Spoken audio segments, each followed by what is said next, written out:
একটা ছেলের প্রথম ভালোবাসা হলো ভাই তার বাইক। বাইক আছে, তার দুনিয়ার সবকিছু আছে। মানে একটা ছেলে যখন একটা বাইকের প্রেমে পড়বো ভাই, খাওন দাওন সবকিছু ভুলে যাবে, ভাই বেড়াদার বাপ মা সব ভুলে যাবো, বাইক যদি কাছে থাকে। এতটা ভালোবাসবে একটা বাইক রে। গার্লফ্রেন্ড মনফ্রেন্ড এগুলোর কথা মনে করেন কিছুই মনে নাই। বাইকের এতটা যত্ন করতে থাকবো, মনে করেন নিজের অতবার ধুইব না, বাইকের অতবার ধুয়ে রাখবো। এতটা ভালোবাসায় মনে করেন একটা ছেলে ওর বাইক রে।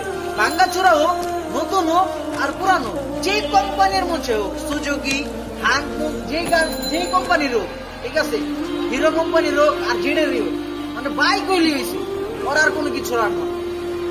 মানে বাইক আছে আর দুনিয়ার সবকিছু আছে। মনে করেন পায় নাই, সেটার একটা কষ্ট, আর যে একবার পায়া হারা ফেলাইছে ওর একটা কষ্ট ভাই। মানে বাইক আছে আমার, ছিল, এখন নাই, সেই ফিলিং মানে এটা কারোর সাথে ভাই শেয়ার করুন যাবো না। মানে ওটার যে কষ্টটা, ঠিক আছে, মানে এটা দ্বিতীয় কেউ এসে পূরণ করতে পারবো।